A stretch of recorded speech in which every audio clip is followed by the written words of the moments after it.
Hi, welcome to Sunil Maths tutorial. TIFR 2019 Linear Algebra Part B question. You have to check the given statement is whether true or false. Suppose A, B, C are 3 by 3 real matrices with rank of A is equals to 2 and rank of B is equals to 1 and rank of C is equals to 2, then rank of ABC is equals to 1. So all are 3 by 3 matrices. Rank of A is equals to 2, rank of B is equals to 1, rank of C is equals to 2, and rank of ABC is equals to 1. We check this statement by using counter example. Take capital A is equals to 2, 0, 0, 0, 3, 0, 0, 0, 0, which implies as very clear rank of A is equals to 2. Take capital B is equals to 0, 0, 0, 0, 0, 0, again 0, 0, 5, which implies rank of B is equals to 1. Take C is equals to minus 5, 0, 0, 0, 6, 0, 0, 0, 0, which implies again rank of C is equals to 2. You observe that A, B, C are 3 by 3 matrices with the given properties rank of A2, rank of B1, rank of C2. Now calculate ABC product. ABC is equals to 2, 0, 0, 0, 3, 0, 0, 0, 0 into 0, 0, 0, again 0, 0, 0, again 0, 0, 0 into C. This gives a result of 2, 0, 0. By matrix multiplication we get this is a 0 matrix. Very clear, this is a 0 matrix. This is not 0. Here how to write 5. This is a 0 matrix, very clear. So 0 into C, again 0. It is a clearly 0 matrix. So rank of ABC 0. Rank of 0 matrix is, you get 0. So but they given that rank of ABC is equals to 1. So very clear, this is a false statement. This is a false statement. You observe that.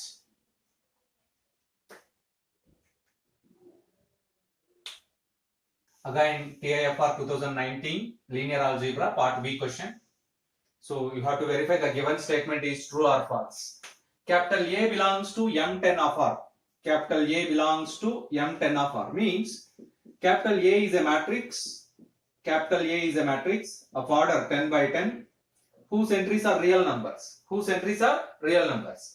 and satisfies the condition A square plus A plus I is equals to 0. Then capital A is invertible. Yes, there is a result, we know that. There is a result. A matrix capital, because of, to apply this result, this M10 of R is dimension. This M10 of R is finite dimensional. Dimension of M10 of R is equivalent to 10. It means it is very clearly finite dimensional. This set finite M10 of R is finite dimensional. Because of it is finite dimensional, M10 of R is a vector space. M10 of R is a vector space over the set of all 10 by 10 matrices whose entries are from real numbers. It forms a vector space with respect to vector addition and scalar multiplication of matrices. With respect to matrix addition and scalar multiplication of matrices. Capital A is invertible because it is finite dimensional. A is invertible implies and implied by characteristic polynomial or minimal polynomial of A. Either characteristic polynomial or minimal polynomial of A must contains a constant term. You observe the result again. Capital A is invertible means a matrix is invertible, a square matrix is invertible if and only if the characteristic polynomial or minimal polynomial of the matrix must contains a constant term. Here the minimal polynomial A square plus A plus I is equals to 0 plus I is equals to 0 means here we have the constant 1. The constant term is 1. So the minimal polynomial corresponding to this matrix is lambda square plus lambda plus 1 is equals to 0. What it means? 1 is a constant. So minimal polynomial of A contains a constant term. It means capital A is invertible. This shows us this is a true statement. This is a true statement. You observe that. This result can be applied. This result can be applied because of M10 of R is also a finite dimensional matrix. It is a finite dimensional matrix, finite dimensional vector space, and also capital, it is the minimal polynomial of the matrix. You observe that. Abstract algebra problem, part B question. You have to check the problem is true or false. Let us see the statement. If every proper subgroup of an infinite group G is cyclic, every proper subgroup of an infinite group G is cyclic, then G is cyclic. This is a statement from cyclic groups. We know that every subgroup of capital G, every subgroup of a cyclic group, every subgroup of a cyclic group is cyclic. Every subgroup of cyclic group is cyclic. Every subgroup of a cyclic group is again cyclic. But the converse is not true. But the converse is not true. It means if every subgroup is cyclic, if every subgroup is cyclic, but the group need not be cyclic. But the group need not be cyclic. We learn this very simple statement. Every subgroup of a cyclic group is cyclic. Every subgroup of a cyclic group is cyclic. But the converse is not true. What it means?